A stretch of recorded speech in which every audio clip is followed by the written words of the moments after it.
Shalom Bapak Ibu yang dikasihi Tuhan. Puji Tuhan kalau pada hari ini saya dengan keluarga bisa bersama-sama beribadah dengan Bapak Ibu yang ada di tempat ini. Kenalkan, nama saya Derman P. Nababan.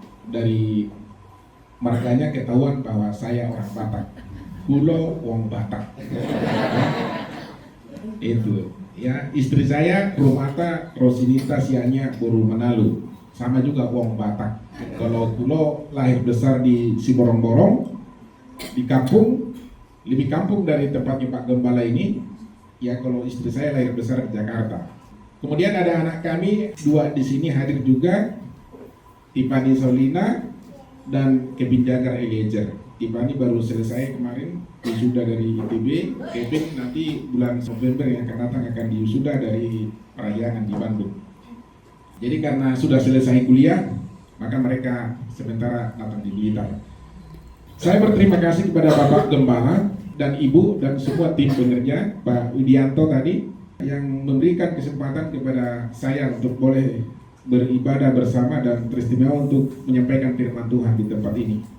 Kami baru pindah ke Kota Blitar tepatnya 1 bulan yang lalu. Kami dilantik di Pengadilan Tinggi Surabaya menjadi Ketua Pengadilan Negeri Blitar. Sebelumnya kami ada bertugas di Papua, Jayapura. Dari sini sangat jauh, ujung timur Indonesia, berbatasan dengan Papua Nugini. Kami ada di sana 2 tahun 5 bulan. Dan sebelum itu kami bertugas di Kupang, Nusa Tenggara Timur, juga perbatasan dengan Timur Leste. Saya sangat senang bisa bertemu dengan Bapak Gembala beserta dengan Ibu, Pak Widianto.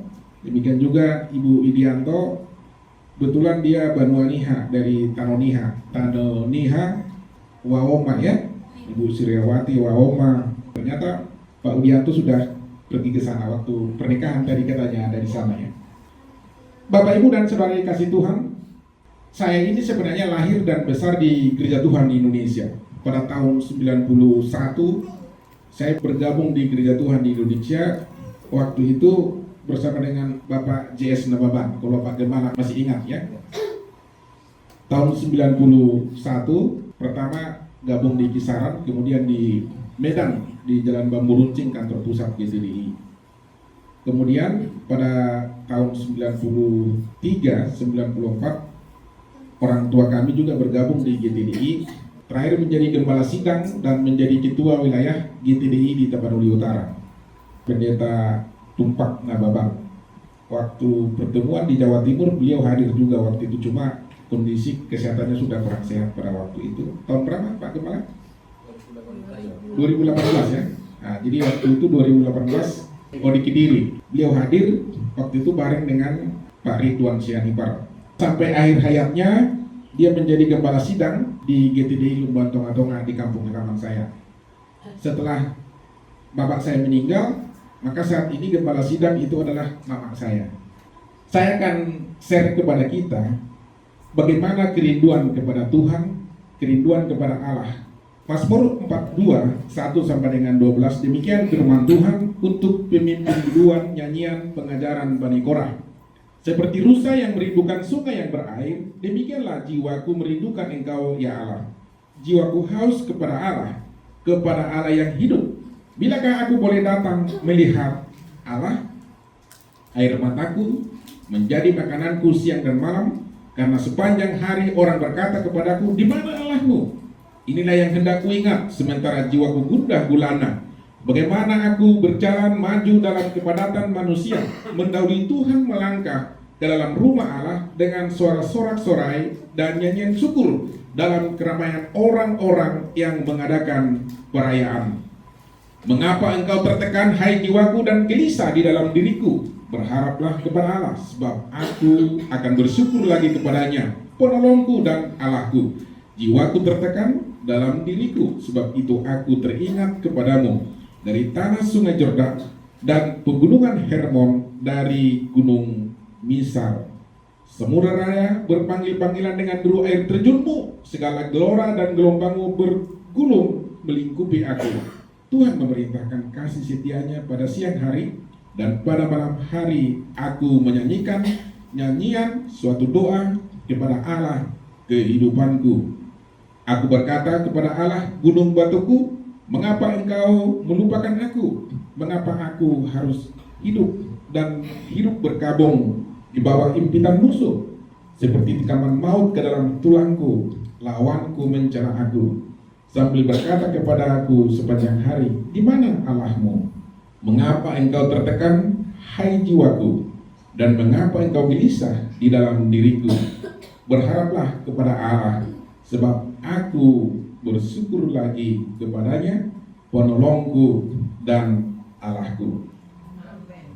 Bapak, Ibu, dan saudara yang dikasih oleh Tuhan, ini adalah tulisan dari penyanyi Lewi dari Bani Korah. Ia adalah pemimpin biduan atau penyanyi yang dahulu memimpin umat Allah dengan nyanyian syukur. Jadi seperti pemimpin pujian. Namun saat ini kondisi mereka tidak bisa lagi melakukannya. Itu fakta yang pertama. Kemudian yang kedua, keadaan mereka sulit. Pemazmur menggambarkan keadaan sangat sulit. Dia berkata bahwa sampai mengalami gundah gulana, tertekan dan gelisah ketika menyadari keberadaan dirinya jauh dari Allah, terisolasi secara rohani, dan ketika dia berseru kepada Allah, tetapi Allah tidak mengindahkannya. Lalu kemudian keadaan yang ketiga, terisolasi secara sosial. Ia memenuhi hari-harinya dengan air mata karena celahan ejekan lawan-lawannya yang menikam tulang-tulangnya. Dalam ayat 4, mereka berkata, di mana Allahnya? Sepertinya orang-orang asing ketika mereka ada di pembuangan mempertanyakan keberadaan Allah di dalam diri mereka. Mereka tidak sanggup melakukan sesuatu, mereka tidak bisa melakukan sesuatu, sulit, tertekan, terjajah. Dalam kondisi tertekan seperti itu, orang-orang asing itu mencela, di mana Allahmu? Mereka mempertanyakan keberadaan Allah yang mereka sebut Allah yang sanggup menyelamatkan mereka, tetapi sepertinya mereka tidak ada jawaban. Orang-orang itu mengejek Allah mereka, sepertinya juga terpisah dari Allah. Dalam ayat yang ke-10, mengapa engkau meninggalkan aku dan mengapa aku harus hidup dalam himpitan musuh? Saudara, kondisi itu membuat mereka sangat sulit. Mungkin juga Pak Gembala, Ibu Gembala, Bapak Ibu semuanya, kondisi hal yang sama juga terjadi dalam kehidupan kita. Kita sulit, kita dimarginalkan, kita dipinggirkan, kita tidak dianggap, kita dihina, dan kita juga tidak diperhitungkan. Hak kita diambil oleh orang. Mereka berkata, di mana Allahmu yang kau katakan Allah yang kuat itu? Di mana Allahmu yang kau katakan sumber keselamatan itu? Mungkin hal itu kita alami dalam kehidupan kita, di lingkungan kita bisa saja, dalam kehidupan kita, di komunitas pekerjaan kita. Lalu apa sebenarnya yang menjadi solusi yang dilakukan oleh pemazmur dari Bani Korah itu? Apakah dia tinggal diam? Tidak, Bapak Ibu. Ternyata yang pertama tadi dikatakan, milikilah rasa lapar dan haus akan Tuhan. Ayat 1-3, seperti rusa yang merindukan sungai yang berair, demikianlah jiwaku merindukan engkau, ya Allah. Jiwaku haus kepada Allah yang hidup. Bilakah aku boleh datang melihat Allah? Seperti rusa yang merindukan sungai yang berair. Saudara, daging rusa itu sangat enak. Saya pernah bertugas sebagai ketua pengadilan di daerah Jambi, Kabupaten Batanghari. Di sana ada banyak rusa karena di situ banyak hutan. Di Papua itu juga banyak rusa, khususnya di daerah Merauke. Bapak Ibu tahu, daging rusa itu adalah daging yang sangat enak, yang digemari oleh manusia. Bukan hanya manusia, predator-predator seperti singa, beruang, atau mungkin harimau sangat menggemari daging rusa itu karena sangat enak, apalagi rusa muda. Ketika seekor predator mengejar rusa hendak ditangkap untuk dimakan, apa yang rusa lakukan? Maka rusa itu akan berlari secepat mungkin untuk menyelamatkan dirinya. Bapak Ibu tahu, ketika rusa semakin lama berlari, maka dia akan kecapean, badannya akan kepanasan, dia akan keringatan, dan keringat rusa itu sangat bau khas. Artinya apa? Rusa yang sedang berkeringat itu, ketika dia bersembunyi di semak-semak sekalipun, maka predator akan bisa dengan cepat menemukannya. Oh, itu rusa. sedang bersembunyi di semak-semak, maka dia akan tangkap dan dia terkam. Maka saudara dikasih Tuhan, ketika rusa dalam kondisi yang demikian, maka dia akan berlari secepat mungkin untuk menemukan sungai yang berair, batang sungai yang berair. Ketika dia sampai di batang sungai itu, maka dia akan mencelupkan seluruh tubuhnya ke sungai itu, maka baunya rusa itu akan hilang. Selain itu, ketika dia kehausan, maka dia juga minum dari sungai itu, memuaskan dahaganya. Saudara, rusa menemukan sungai yang berair tidak berbicara hanya untuk memuaskan dahaganya, tetapi rusa yang menemukan sungai yang berair berbicara tentang menyelamatkan totalitas kehidupannya dari binatang buas. Saudara yang dikasih oleh Tuhan, kita juga harus mengalami hal yang sama. Ketika kita merindukan Tuhan, ketika kita merindukan Tuhan dalam kehidupan kita, atas pergumulan kita, atas kesulitan yang kita hadapi, atas sakit penyakit yang kita hadapi, atas pergumulan keluarga yang mungkin kita hadapi, atas pergumulan pekerjaan yang mungkin kita hadapi, maka saudara yang kasih Tuhan, berlarilah secepat mungkin untuk menemukan sungai yang berair. Sungai yang berair adalah firman Tuhan. Sungai yang berair adalah berbicara tentang bagaimana firman itu menjadi sumber air dalam kehidupan kita. Kita harus menenggelamkan seluruh kehidupan kita ke dalam firman itu, dalam sungai yang berair itu. Maka dahaga kita akan dipuaskan, maka kehidupan kita akan diselamatkan. Sekali lagi, ketika kita tenggelam dengan firman Tuhan, maka kehidupan kita akan diselamatkan. Seperti yang disampaikan oleh penyanyi dari Bani Korah ini. Saudara yang kasih Tuhan, sekali lagi saya mau katakan kepada kita, apa kondisi kita hari-hari ini? Apa keberadaan kita hari-hari ini di kampung ini, di kampung Sumber Blitar ini? Seperti apa keadaan kita? Mungkin hasil panen kita tidak terlalu maksimal.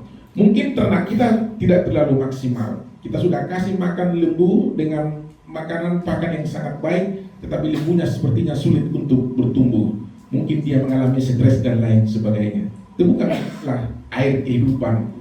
Ya, berkatilah ternakmu, berkatilah sapimu supaya menjadi cepat gemuk dan besar untuk bisa dijual, supaya dia bisa beranak pinak. Berkatilah ternak ayammu supaya dia bisa bertelur banyak untuk bisa dijual di pasar di kota Blitar, supaya untuk bisa membeli makanan yang enak untuk anak-anak, yang bergizi untuk anak-anak. Amin Bapak Ibu. Ya, kita sama-sama petani Bapak Ibu. Karena saya dulu petani di kampung di Seborong-borong. Hal yang sama saya alami. Terkadang cabai kita sudah bagus hasilnya Pak Widianto, ternyata harganya murah. Tomat kita sudah banyak hasilnya sampai bertonton, tapi harganya murah. Itu juga menjadi pergumulan, itu menjadi persoalan. Tapi saudara yang kasih Tuhan, kalau kita menemukan firman Tuhan, memperkatakan janji firman Tuhan, maka itu akan terjadi dalam kehidupan kita. Kemudian yang kedua, harus fokus kepada Tuhan. Ayat yang ke-42 tadi katakan, inilah yang hendak ku ingat sementara jiwaku gundah gulana. Bagaimana aku berjalan maju dalam kepadatan manusia, mendahului mereka, melangkah ke rumah Allah dengan suara sorak-sorai dan nyanyian syukur dalam keramaian orang-orang yang mengadakan perayaan. Saudara yang kasih Tuhan, mungkin kita menghadapi masalah, kita menghadapi problem dalam kehidupan kita. Mari mata kita fokus kepada Tuhan. Masa-masa indah bersama Tuhan. Bagaimana engkau dulu dipanggil oleh Tuhan untuk masuk dalam ibadah, masuk dalam gereja Tuhan di tempat ini. Pasti menyala-nyala, pasti memiliki semangat yang luar biasa, yang excellent luar biasa. Datang gerimis, datang hujan, tidak masalah, bisa berkumpul untuk ibadah malam. Hujan juga tidak masalah untuk datang ibadah di gereja. Ketika api semangat Pentakosta itu menyala dalam kehidupan kita, maka apapun masalahnya kita akan tetap beribadah kepada Tuhan. Ingatlah itu. Kalaupun masalahmu hari ini sulit, ingatlah itu. Oh, dahulu aku ketika baru mengenal Tuhan dan menerima Dia sebagai juru selamat dalam kehidupanku, ketika aku baru lahir baru, aku begitu bersemangat di dalam Tuhan. Ingatlah itu. Saudara yang dikasih oleh Tuhan, saya teringat dulu waktu masa muda saya menjadi sekretaris Departemen Pemuda. Ketua departemennya waktu itu Pak Bishop Rengatan Jebuan. Kalau saya ingat, saya sudah 3 kali ke Pulau Nias, ke kampungnya Ibu Wawoma ini untuk penginjilan. Waktu itu saya tidak tahu berkhotbah. Sudah jalan-jalan ke Sidikalang, ke banyak daerah untuk camping pemuda. Pekerjaan waktu itu belum ada. Sulit, ya sulit. Saudara dikasih Tuhan. Dari situ saya belajar, ketika kita memiliki semangat yang ekselen untuk melayani Tuhan, maka Tuhan akan juga memperhitungkan itu. Tidak pernah melupakan itu. Sekecil apapun perbuatan baik yang kita lakukan, apalagi itu dalam bentuk pelayanan, maka Tuhan akan perhitungkan itu. Saya kena percaya itu Bapak Ibu. Semua Bapak Ibu yang tempat ini, anak-anak muda, sekecil apa yang bisa Anda lakukan, menjadi worship leader, pemain musik, melayani, membersihkan gereja di tempat ini, Tuhan akan pasti perhitungkan. Saya begitu mengalami itu Bapak Ibu. Semangatnya luar biasa. Terkadang harus 2 malam, 2 puasa, hanya makan telur atau makan indomie. Kadang puasa karena tidak ada makanan Pak Gembala. Kita puasa karena memang tidak ada makanan. Kalau sekarang puasa memang karena banyak makanan, jadi puasa, gitu ya. Kalau dahulu puasa memang makanan juga tidak ada, jadi sekaligus penghematan Pak Udianto. Kalau sekarang puasa orang yang benar-benar puasa. Setelah puasa makanan sudah melimpah ruah tersedia di meja makan. Kalau dahulu sulit. Tapi saya menikmati itu Bapak Ibu. Saya melakukan itu dengan sukacita. Saya lakukan itu dengan pengharapan yang penuh kepada Tuhan. Mungkin waktu itu orang berkata kepada saya, ini suatu kebodohan. Kamu harus cari kerja dulu. Ngapain pelayanan-pelayanan seperti ini? Jalan ke sana ke sini, ikut KKR sana sini. Fokus kamu mencari kerja. Tapi saya katakan, saya bersukacita pelayanan seperti ini walaupun kecil. Pada saat waktu saya diterima kerja, saya kuliah juga. Waktu itu kami juga melakukan pemutaran film Yesus di desa-desa. Sebelum kita putar film Yesus, waktu itu masih layar tancap, harus dibuat pengumuman dulu melalui mobil pakai toa. Bapak Ibu, adik-adik semua, nanti sore akan dilakukan pemutaran film Yesus. Tempatnya di sini. Hadirilah beramai-ramai, datanglah. Kita bagi selebaran Bapak Ibu. Baru malam setelah gelap dibuat layar tancap, putar film Yesus di kampung-kampung. Saudara yang kasih Tuhan yang nonton ratusan orang. Saya tidak tahu berkhotbah, hanya itu yang bisa saya lakukan. Ketika Yesus tersalib, maka film ini dihentikan dulu, ditantang orang-orang siapa yang mau didoakan untuk menerima Yesus sebagai Tuhan dan Raja dalam kehidupannya. Banyak yang nangis, maju didoakan. Kita doakan Bapak Ibu, karena saya tidak tahu berkhotbah. Hanya itu yang bisa dilakukan. Tapi saya yakin bahwa itu memberkati kehidupan mereka. Amin Bapak Ibu. Sekali lagi, sekecil apa yang bisa kau lakukan dalam kehidupanmu dengan semangat itu, ketika terjadi masalah, ingatlah itu. Dahulu aku baru menerima Yesus, saya sangat bersuka cita. Fokus kepada Tuhan. Ibrani 12 ayat 2, marilah kita melakukannya dengan mata yang tertuju kepada Yesus yang memimpin kita dalam iman dan yang membawa iman kita kepada kesempurnaan, yang dengan mengabaikan keinginan tekun memikul salib ganti sukacita yang disediakan bagi kita. Saudara, Yesus yang adalah Tuhan, Dia yang adalah Raja, mengambil rupa seorang hamba dan menjadi sama dengan manusia, dan dalam keadaannya sebagai manusia Ia telah taat menderita dan sampai mati di kayu salib. Kenapa Dia mau melakukan itu? Supaya setiap lutut bertelut dan setiap lidah mengaku bahwa Yesus adalah Tuhan. Baginya kemuliaan sampai selama-lamanya. Saudara yang dikasihi Tuhan, dalam kondisi yang sulit itu Yesus memikul salib ganti sukacita yang disediakan bagi Dia. Harusnya Dia bersukacita Bapak Ibu, tapi Dia mengalami itu, mengalami aniaya, mengalami fitnah dan lain sebagainya. Sekali lagi, fokuslah kepada Tuhan. Firman Tuhan berkata dalam Yeremia 29, aku ini mengetahui rancangan-rancangan apa yang ada padaku mengenai kamu. Demikianlah firman Tuhan itu, rancangan damai sejahtera, bukan rancangan kecelakaan, untuk memberikan kepadamu masa depan yang penuh dengan pengharapan. Artinya apa? Masa depan kita penuh pengharapan. Bapak Ibu yang hidup di desa ini, di kampung ini, ingat bahwa masa depanmu adalah masa depan yang penuh dengan pengharapan. Anak-anakmu adalah masa depan yang penuh dengan pengharapan. Kalau kau melihat bahwa rumahmu makanan sulit, ladangmu sulit, ternakmu sulit, kehidupan ekonomi sulit, jualan pun sulit, itu kesulitan yang sedang terjadi hari-hari ini. Tapi ingat, di balik semua peristiwa itu kita harus fokus kepada Tuhan. Fokus kita apa? Janji Tuhan kepada kehidupan kita, rancangan sukacita dan damai sejahtera untuk memberikan masa depan yang penuh dengan pengharapan. Karena itu Tuhan berkata, berdoalah kepadaku, maka aku akan memberitahukan kepadamu hal-hal yang besar yang tidak engkau ketahui, yang tidak engkau pahami. Banyak peristiwa dalam kehidupan ini kita tidak tahu, Banyak peristiwa dalam kehidupan kita tidak ketahui. Tapi ketika kita berdoa kepada Tuhan, Tuhan akan memberitahukannya itu kepada kita.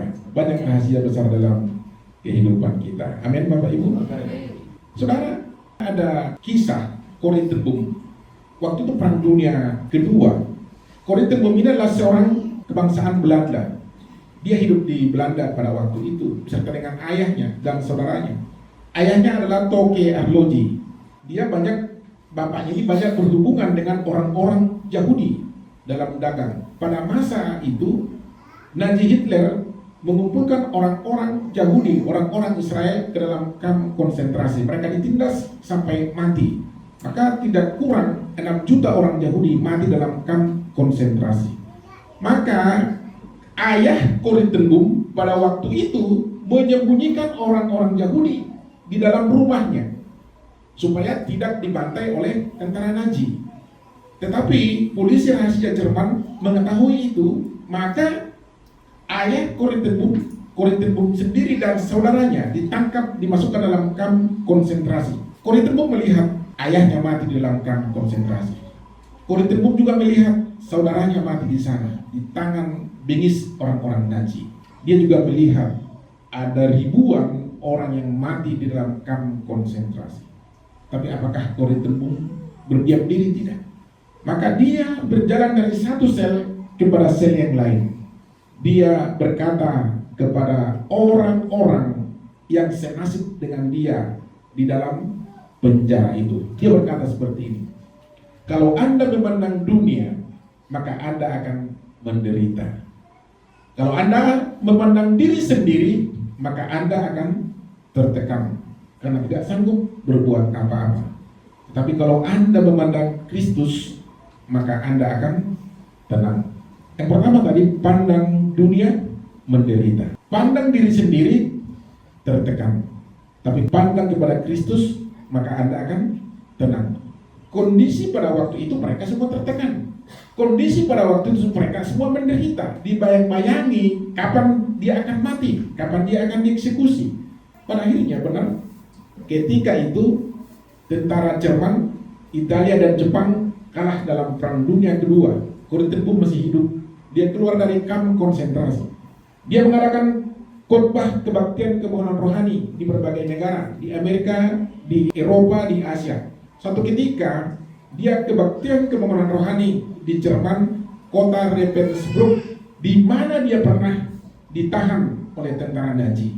Saudara, selesai khotbah, maka ada seorang tua mendatangi dia. Orang tua itu berkata seperti ini. Ini di akhir khotbah. Dari tadi aku sudah mendengarkan bahwa kasih Tuhan mengampuni semua orang, bahwa Tuhan menyelamatkan semua orang berdosa, mengampuni semua orang berdosa.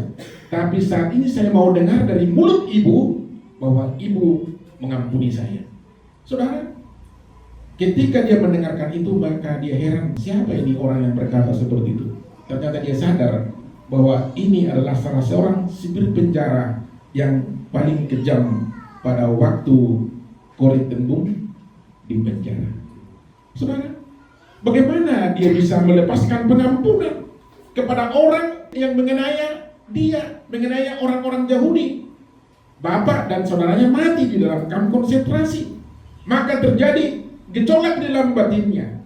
Saudara, maka dia mohon tuntunan kepada Tuhan. Dia berdoa sejenak kepada Tuhan. Tuhan, apa yang harus aku lakukan terhadap orang ini? Tuhan berkata kepadanya, ampuni dia. Saudara, ini kasih dari Tuhan. Maka dia berkata, aku mengampuni engkau berkat Tuhan turun atasmu. Pada saat itu Bapak Ibu, dia memeluk orang tua itu. Dia berkata, aku mengampuni engkau, pulanglah dengan senang. Saudara, kalau itu terjadi kepada kita, bagaimana? Apa yang harus kita lakukan? Apakah kita masih sanggup melepaskan pengampunan di tengah tekanan? Apakah kita masih sanggup melepaskan berkat di tengah penderitaan yang langsung menerpa kehidupan kita? Mengapa Korintheum sanggup melakukan itu? Karena dia fokus kepada Tuhan. Karena dia fokus kepada janji Tuhan, rancangan sukacita dan damai sejahtera, bukan rancangan kecelakaan.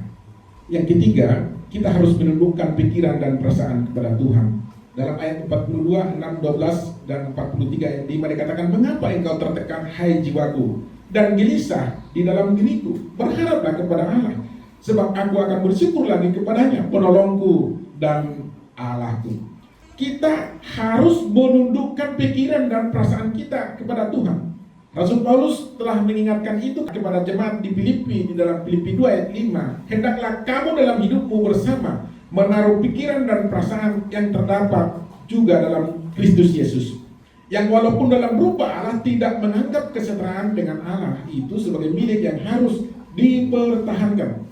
Jadi pikiran kita harus yang positif, yang baik-baik. Pikirkanlah yang baik, kebajikan, kemurahan, segala yang baik pikirkanlah itu yang bersumber dari atas. Kalau itu yang kita pikirkan, maka kebaikan akan datang kepada kita. Berdoalah di pagi hari, Tuhan, hari ini aku bertemu dengan orang-orang baik. Tuhan, aku bertemu dengan orang-orang hebat, orang-orang sukses. Tuhan, aku bertemu dengan orang-orang yang diberkati oleh Tuhan. Kalau itu buatmu pagi hari, maka engkau akan bertemu dengan orang-orang itu sepanjang hari dalam kehidupanmu. Amin.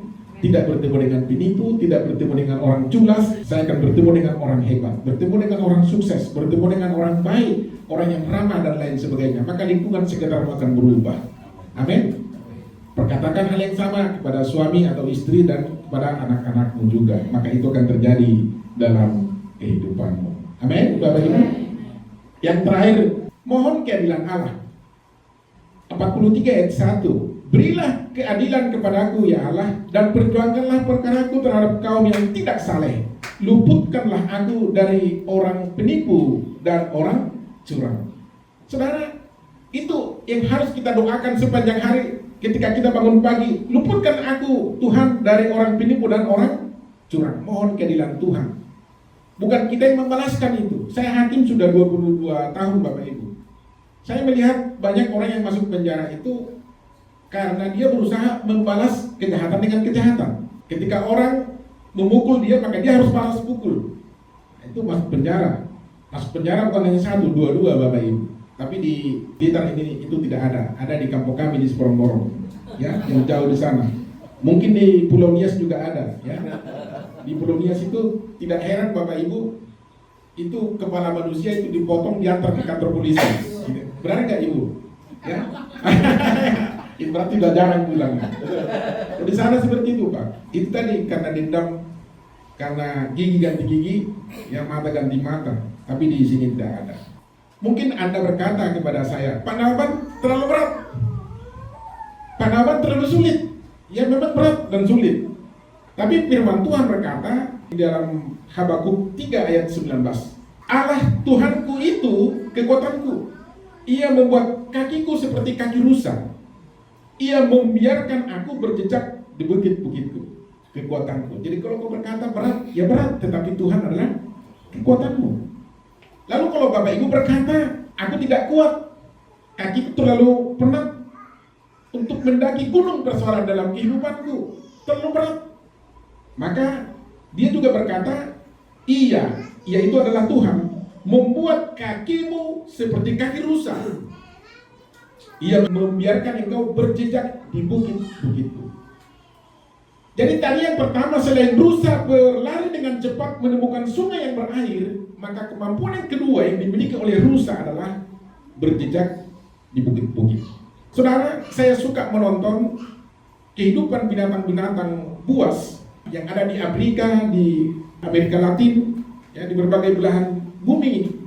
Ada rusa yang bisa berjejak di bukit-bukit, termasuk bukit batu. Sementara kalau singa tidak sanggup. Mungkin kalau manjat pohon bisa, tapi kalau berjejak di bukit-bukit seperti itu dia tidak sanggup. Bukit-bukit terjal. Tapi rusa bisa. Ada semacam kambing gunung itu, dia bisa memanjat bukit batu yang begitu curam. Kalau kita rasanya tidak mampu, kecuali memiliki keahlian untuk memanjat tebing seperti itu. Tuhan berkata, ia akan membuat kakimu seperti kaki rusa. Emang mengapa disebut kaki rusa? Kaki rusa memiliki kuku yang jentik, sehingga dia bisa berjejak di bukit-bukit batu yang tidak bisa dilakukan oleh binatang lain, di bukit-bukit yang curam. Jadi sekali lagi saya mau katakan, kalau engkau dikejar musuh ekonomi, musuh sakit penyakit, musuh keluarga, musuh pekerjaan, apapun itu juga, Tuhan akan memampukanmu berjejak di bukit-bukitmu. Amin. Berjejak di bukit persoalanmu. Bukan lari dari persoalan, bukan lari dari tanggung jawab. Berdiri di bukit persoalan itu sesuatu yang sulit dilakukan. Dan tidak semua orang melakukan itu kecuali Tuhan berikan dia kemampuan rohani untuk itu. Kemampuan yang tangguh untuk itu. Tuhan tidak mau kita menjadi manusia yang cengeng. Tuhan tidak mau kita menjadi manusia yang cepat menyerah. Tapi Tuhan mau kita berjejak di bukit-bukit kita, bukit persoalan kita. Amin. Apapun itu yang terjadi, berjejak di bukit persoalan. Bisa saja Yesus lari dari salib itu. Bisa. Contohnya, ketika Yesus hendak ditangkap, maka Petrus menghunuskan pedangnya dan memotong telinga Malkus. Terpisah daun telinganya, daun kupingnya. Maka apa yang Yesus katakan? Petrus, kalau kau mengandalkan pedang, maka kau akan mati oleh pedang. Dia ambil daun kuping itu, kemudian ditempelkan lagi. Mampu dia lakukan itu. Apalagi untuk menyelamatkan dirinya. Mampu dia lakukan itu, tapi dia tidak lakukan itu. Dia berjejak di bukit persoalan. Persoalan siapa? Persoalan kita. Supaya kita diselamatkan. Dia naik di bukit persoalan itu di atas kayu salib itu. Dipermalukan. Mengapa harus di bukit Kalvari, di bukit Golgota, di tempat yang tinggi sebelum dia mati? Dipertontonkan di hadapan khalayak ramai supaya orang-orang tidak meniru perbuatannya. Dia dianggap sebagai penjahat besar. Dia harus dieksekusi. Padahal dia adalah Tuhan, dia adalah Raja. Hal itulah yang tidak bisa diterima oleh saudara kita, Bani Kedar dan Nebayon yang lain. Mana mungkin Tuhan mati? Mereka tidak bisa terima ini. Tapi mereka tidak tahu, mereka tidak mengerti. Yesus melakukan itu untuk kita, bukan untuk dia, untuk kita. Harusnya kita yang tergantung di kayu salib, harusnya kita yang tergantung di bukit persoalan itu. Tapi Yesus ambil alih itu dan dia berkata, Bapa, sudah selesai. Ke dalam tanganmu keserahkan nyawaku, hidup. Yesus menyerahkan hidupnya. Dia bukan mati begitu saja. Dan pada hari yang ketiga dia bangkit kembali dalam tubuh kemuliaan. Dia memperlihatkan tubuhnya, wajahnya kepada banyak orang, kepada murid-muridnya, kepada ratusan orang. Dan sebelum dia terangkat ke surga, dia berkata, kepadaku telah diberikan kuasa di bumi, di langit, dan di surga. Karena itu pergilah, jadikanlah semua bangsa muridku. Ajarlah mereka untuk melakukan kehendak Bapa, dan baptislah mereka dalam nama Bapa, Putra, dan Roh Kudus. Dan ketahuilah, aku akan menyertai engkau sampai pada akhir zaman. Ada garansi, Tuhan akan menyertai kita. Amin. Kalau kita ada di bukit persoalan, Tuhan menyertai kita. Dia akan memberikan kakimu yang kuat untuk berjejak di bukit persoalanmu. Kalau terjadi masalah dalam kehidupanmu, jangan berdoa kepada Tuhan, Tuhan lelukan masalah ini. Bukan seperti itu. Tuhan, berikan aku kemampuan, berikan aku pundak yang kuat untuk aku bisa mengatasi persoalan ini. Amin. Dalam Mazmur 18 ayat 3, Daud juga mengatakan, Allah, dialah yang mengikat pinggangku dengan keperkasaan dan membuat jalanku rata, dan yang membuat kakiku seperti kaki rusa, yang membuat aku berdiri di bukit. Hal yang sama, tadi Habakuk mengatakan hal itu. Sekarang Daud juga berkata, Allah, dialah yang mengikat pinggangku dengan keperkasaan. Daud adalah raja yang paling kuat sampai dengan sekarang. Maka bendera Israel adalah bintang Daud. Ya. Yesus disebut sebagai keturunan Daud karena Daud adalah raja yang gagah perkasa. Daud adalah orang yang berkenan di hati Tuhan. Walaupun banyak dia melakukan pelanggaran, tapi dia bertobat minta ampun di hadapan Tuhan. Dan Allah lah yang membuat pinggangnya Daud dan membuat kakinya seperti kaki rusa yang berdiri di bukit. Apakah engkau mau rindu Tuhan berikan kaki yang kuat? Amin, Bapak Ibu. Amin. Anak-anak muda, engkau tidak akan sanggup bersaing di dunia pekerjaan, di dunia modern sekarang ini dengan segala persoalannya kalau engkau tidak memiliki kaki yang kuat seperti kaki rusa. Saya belajar bagaimana harus memiliki kaki yang kuat, tangguh di atas persoalan. Ini testimoni saya pribadi Bapak Ibu. Pada tahun 91 waktu saya ikut bergabung dengan GTDI, dengan Profesor Nawaban di Kisaran pada waktu itu, saya pengen sebenarnya cari kerja, bukan untuk pelayanan. Orang tua saya malah berkata kepada saya pada waktu itu, nanti kalau kamu sudah dapat kerja, kau balik lagi ke gereja kita yang lama. Iya, saya akan balik. Maka saya dapat ke Kisaran. Waktu saya ibadah seperti itu, saya merasa risih dan aneh. Doa bersahut-sahutan, apalagi kalau ada doa malam, Bapak Ibu. Bapak Ibu saudara itu dalam proses itu saya mencari kerja tapi tidak ketemu, tidak dapat. 91 sampai 92. Karena 90 itu waktu itu saya tes UMPTN dari Padang, saya kalah. Tes calon tentara juga kalah. Tahun 91, 92 juga saya ikut tes CPNS golongan 2. Departemen Kehakiman dan di Kodam 1 Bukit Barisan untuk PNS-nya itu juga puji Tuhan kalah. Dalam proses itu saya belajar, saya tidak hanya mencari kerja. Kalau saya hanya mencari kerja maka saya akan susah, saya akan stres dan saya akan kecewa. Maka pada saat itu saya mencari Tuhan. Saya mencari Tuhan dan saya terjun ke pelayanan. Saya melayani anak-anak muda. Anak-anak muda saya tidak banyak di Jalan Bambu Runcing di kantor pusat pada waktu itu. Kalau malam minggu saya ibadah mimpin anak-anak muda. Hari Minggu pagi saya juga melayani anak-anak sekolah minggu, jemput anak-anak sekolah minggu, antar jemput Bapak Ibu. Naik kereta Astuti Astrea 73 supaya tidak berjatuhan Bapak Ibu. Itu saya lakukan. Saudara yang kasih Tuhan, waktu itu Profesor Nawaban saya masih ingat. Dia berkata kepada saya, waktu itu mau Mukernas atau mau apa itu di Bambu Runcing. Dia bilang gedung kita ini sudah ujur, catnya sudah pada kusam. Karena itu kau cat ini gereja. Kan besar itu Pak, yang Bambu Runcing. Ya siap Bapak, udah, saya bilang. Saya tidak memiliki keahlian di bidang cat, mengecat itu. Apalagi pelapornya sangat tinggi sekali, membahayakan kalau tidak ahli.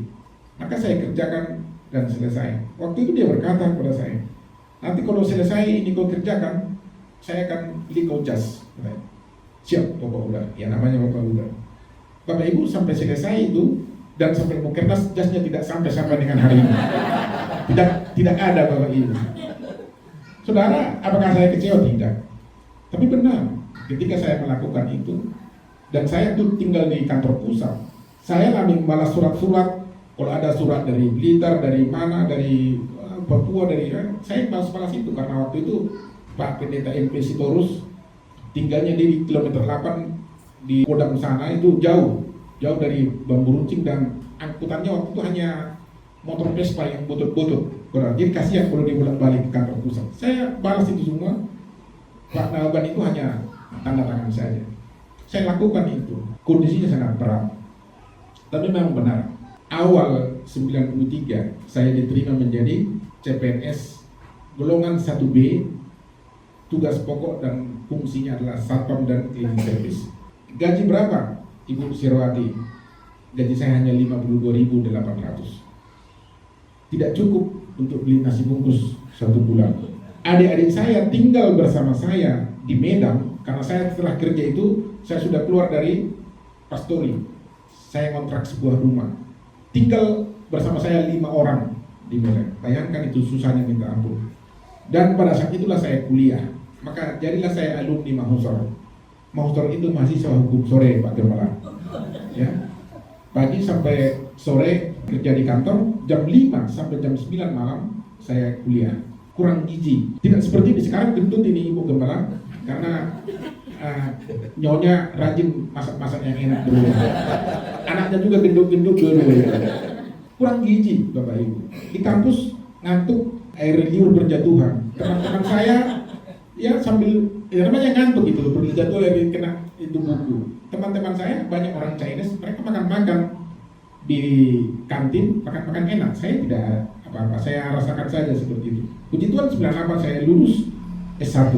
Saya sudah golongan 2 pada waktu itu. Lalu ada tes calon hakim dari PNS Departemen Kehakiman dari Banda Aceh. Puji Tuhan saya lulus. Berangkat ke Jakarta, tidak ada ongkos. Saya pulang ke kampung melapor sama bapak mama. Mereka waktu itu sudah mulai ikut pelayanan. Pak, saya lulus calon hakim dari Banda Aceh, akan berangkat ke Jakarta. Mohon doanya. Oh iya, kami doakan. Saya katakan bukan hanya doa. Terus apa lagi? Ongkos tidak ada. Oh gampang itu saya. Besok akan kita jual di pasar Siborong-Borong 3 ekor anak babi. Karena kami ternak babi. Benar, besok di pekan Selasa di Siborong-Borong dijual 3 ekor anak babi. Untuk ongkos saya naik KM Sinabung dari Belawan sampai ke Tanjung Priuk di Jakarta. Bapak Ibu sampai di Jakarta, ujian, udah banyak wawancara ini, baru ujian terakhir wawancara. Dia berkata seperti ini, seorang psikolog UI yang sudah tua rambut putih. Dari tadi aku sudah banyak bertanya kepadamu. Sekarang pertanyaan terakhir, apa motivasimu menjadi calon hakim? Lalu saya tertunduk sejenak, saya pandang itu orang, saya katakan, Bu, saya rindu menjadi berkat bagi banyak orang. Kemudian dia heran, mengapa heran? Ini calon hakim sarjana hukum kok bicara berkat? Emang jadi pendeta atau gembala sidang gitu ya? Lalu dia bertanya, maksud Anda menjadi berkat seperti apa? Baru saya jelaskan, Bu, kalau ada seseorang terdakwa dihadapkan kepada saya, kalau dia salah, maka saya tidak hanya menghukum dia atas kesalahannya. Pertama, saya akan beritahukan mengapa dia salah. Yang kedua, saya akan beritahukan untuk dia tidak kembali ke jalan yang salah. Yang ketiga, kalau dia tidak salah, akan saya bebaskan. Oh itu maksud Anda? Iya Bu. Ya sudah cukup, terima kasih. Saya katakan, terima kasih Bu, Tuhan Yesus memberkati. Dia heran lihat saya, mengapa? Saya kurus kering Bapak Ibu. Ya, memang saya menghadap dia pada waktu itu pakai baju putih, pakai dasi, rambut disisir ke belakang pakai air dari keran supaya necis Bapak Ibu. Dia heran lihat saya, ini orang badan kurus kering, bahasanya BTL, Batak tembak langsung. Tetapi semangatnya luar biasa, spiritnya luar biasa. Mungkin dalam pikiran dia, diluluskanlah anak ini, kan kira-kira gitu. Maka ada teman saya waktu itu anak Tuhan juga, sama-sama kami ujian dari Medan. Le, kira-kira bagaimana hasil ujian kita? Saya katakan Le, sama dia, Le, puji Tuhan kita sudah lulus. Wah, bagaimana kau yakin kita lulus? Ya, kita lulus. Karena dia tidak hanya menilai apa yang kita sampaikan, dia hanya lihat wajah kita saja penuh dengan kemuliaan Tuhan. Kita sudah lulus. Kau ini kayak dukun katanya. Iya, kita sudah lulus. Wah, kalau gitu, kalau kita lulus, ayo kita makan-makan. Dia waktu itu sudah menikah, sudah punya istri. Istrinya juga seorang bidan. Jadi kehidupannya sudah lebih baik dengan saya. Saya waktu itu masih golongan 2, masih kurus kering, masih anak lajang. Saya ditraktir makan-makan Bapak Ibu karena kami sudah lulus. Padahal itu pengumuman. Saudara, kami pulang ke Medan. Waktu pulang di Medan, atasan saya tidak pernah mengizinkan saya kuliah. Dia tidak pernah mendukung saya dan selalu mempersulit saya. Dia bertanya, Derman bagaimana hasil ujiannya? Saya katakan, puji Tuhan Pak, lulus. Wah, dari mana kau tahu lulus? Katanya, apa sudah pengumuman? Belum Pak. Dari mana kau tahu? Saya yakin lulus Pak. Oh gitu. Lalu dia bertanya seperti ini. Ini cara dunia untuk selalu melemahkan kita. Dari mana uangmu? Karena dia berpikir sumut itu semua urusan mesti uang tunai. Ya, harus main sogok supaya lulus. Karena dia sudah ulang kali tes calon hakim kalah terus. Dia bilang, dari mana uangmu? Saya katakan, Pak, kalau orang siapkan 100, saya 200. Kalau orang siapkan 200, saya 400. Lalu dia berkata, dari mana? Saya katakan, dari surga. Bukankah bumi ini adalah pijakan kaki Tuhan? Di bumi ini ada emas, ada perak, ada permata, semua material berharga ada di bumi ini. Dan bumi ini adalah pijakan kaki Tuhan. Maka Tuhanlah yang menyediakan. Sekarang saya tanya balik kepada Bapak, yang bodoh sebenarnya Bapak atau saya? Nah ini Bapak Ibu. Loh, kenapa kau ngomong seperti itu? Saya katakan kepada dia, Bapak sudah tahu, saya berangkat ke Jakarta, ibu saya menjual 3 ekor lomok-lomok anak babi. Masa Bapak bertanya, dari mana lagi uangmu? Mana mungkin 3 ekor anak babi bisa menyogok orang untuk lulus? Kan tidak mungkin toh. Ongkos saja itu pas-pasan pada waktu itu. Kemudian dia berkata kepada saya, sombong kali lah kau, pergi kau sana katanya. Dalam hati saya pikir memang untuk mengikut Tuhan dan meyakini janji Tuhan itu harus seperti orang sombong memang. Ya, kita yakin walaupun belum kelihatan, kan seperti sombong kok. Saya yakin sukses. Padahal kita belum ada apa-apa. Saya yakin berhasil. Padahal kita belum ujian. Saya akan menjadi orang hebat. Padahal kita masih susah. Kan seperti orang sombong. Memang seperti itu. Cara berpikir anak-anak Tuhan kerajaan sorga harus berbeda dengan cara pikir warga kerajaan dunia ini. Amin. Sekarang saya yakin lulus, Pak. Salah kau sombong. Benar Bapak Ibu, pengumuman puji Tuhan lulus. Waktu lulus, datang dia menghampiri saya. Selesai senam pagi hari Jumat, dia hampiri saya. Nababan, Anda hebat, Anda lulus. Saya katakan, mohon maaf Pak, bukan saya yang hebat itu Bapak. Loh, kenapa saya yang hebat? Saya sudah gagal calon hakim dan tidak mungkin lagi karena sudah expire, sudah kadaluarsa, sudah lewat usianya. Bapak yang hebat. Bapak kan, saya kan dari dulu kan golongan 1, satpam dan cleaning service, anak buah Bapak. Bapak mengkader saya sampai lulus calon hakim seperti sekarang karena Bapak hebat, seorang pemimpin yang luar biasa. Bapak Ibu, dia terpukul, malu dia berkata, kau banyak kali ceritamu katanya. Langsung pergi dia Bapak Ibu. Selain kasih oleh Tuhan, saya mau katakan kepada kita, mungkin hal yang sama juga terjadi dalam kehidupan kita, seperti yang dialami oleh pemazmur dari Bani Korah ini. Dia mengejek saya, dia juga mengejek saya, karena saya anak Tuhan Bapak Ibu. Dia pernah menginginkan saya untuk datang ke rumahnya untuk berkenalan dengan keponakannya, saya tidak mau, karena saya tahu keponakannya pasti sama dengan dia. Pasti dia akan menarik saya untuk ikut dia, sesembahan dia. Saya tidak mau Bapak Ibu. Dari situlah dia mempersulit saya. Tapi Bapak Ibu saudara kasih Tuhan, dalam kondisi sulit pun Tuhan tolong. Amin. Miskin Tuhan tolong. Amen. Tadi malah saya katakan waktu Pak JS almarhum itu bercerita, berjanji bahwa dia akan siapkan jas kepada saya. Bukan dia yang siapkan jas, Tuhan yang siapkan jasnya. Amin. Kalau jadi hakim itu harus pakai jas Bapak Ibu. Dari mana? Dari negara Tuhan siapkan Bapak Ibu. Apakah dia bohong? Tidak. Benar. Yang penting kita layani. Dapat untung atau tidak dapat untung itu bukan urusan. Kita melayani bukan cari untung. Amin Bapak Ibu. Kita melayani memang melayani, karena lebih dahulu Tuhan telah mengasihi kita. Karena itu anak-anak muda jangan perhitungkan jerih payahmu di hadapan Tuhan. Tuhan yang akan memperhitungkan itu. Sekali lagi saya mau katakan kepada Anda hari-hari ini, apa kondisimu sulit, anak muda, nilaimu di sekolah sulit, anak muda, tidak masalah, maju terus dalam Tuhan. Amin. Sekali lagi masa depanmu dijamin oleh Tuhan. Saya berasal dari desa, dari kampung yang sulit, lebih kampung dari sini Bapak Ibu Gembala, lebih jauh kampung kami itu, jauh sekali. Waktu itu tidak ada listrik, jalan belum diaspal. Belajar saya waktu itu pakai lampu templon, lampu pelita. Bangun pagi hari itu lubang hidung sudah seperti asap knalpot gitu. Jadi kita bangun pagi-pagi kita korek-korek hidung dulu. Ya. Itu saya sudah alami, berat sekali Bapak Ibu. Tapi sekali lagi saya mau katakan, dalam kondisi itu saya tidak lulus perguruan tinggi negeri, saya tidak lulus tantama untuk tentara, saya tidak lulus CPNS golongan 2, tapi Tuhan angkat menjadi pemimpin, bukan menjadi ekor. Waktu di Bamburunjing saya pernah dengarkan khotbah waktu itu, engkau akan naik, tidak akan turun. Engkau akan menjadi kepala, tidak menjadi ekor. Walaupun waktu itu saya adalah ekor di kantor, walaupun waktu itu saya orang susah, mahusor masih sore. Sekali lagi Tuhan memberkati kita semuanya, Bapak Ibu Gembala di tempat ini, jemaat yang ada di tempat ini. Ya.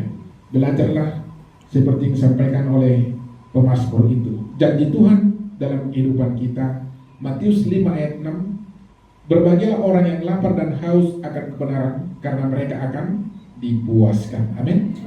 Tuhan akan memuaskan kita. Dan kemudian dalam Hosea 6 ayat 3, marilah kita mengenal dan berusaha sungguh-sungguh mengenal Tuhan, yang pasti muncul seperti fajar. Ia akan datang kepada kita seperti hujan pada akhir musim yang mengairi bumi. Di Timur Tengah ada musim hujan awal dan hujan akhir. Hujan awal biasanya mereka akan bercocok tanam. Kemudian hujan akhir itu akan mengairi bumi Bapak Ibu supaya hasil panen mereka maksimal. Lalu Tuhan berkata seperti ini, ia pasti muncul seperti fajar, ia akan datang kepada kita seperti hujan pada akhir musim yang mengairi bumi. Artinya hujan akhir berbicara bahwa kita akan panen. panen berkat, panen sukacita, panen keberhasilan, panen damai sejahtera, panen keluarga yang baik, anak-anak yang baik, istri, suami yang baik, komunitas yang baik, kota yang baik. Berikan kemuliaan bagi Tuhan. Kiranya firman ini boleh memberkati kehidupan kita, Bapak Ibu saudara dikasih oleh Tuhan.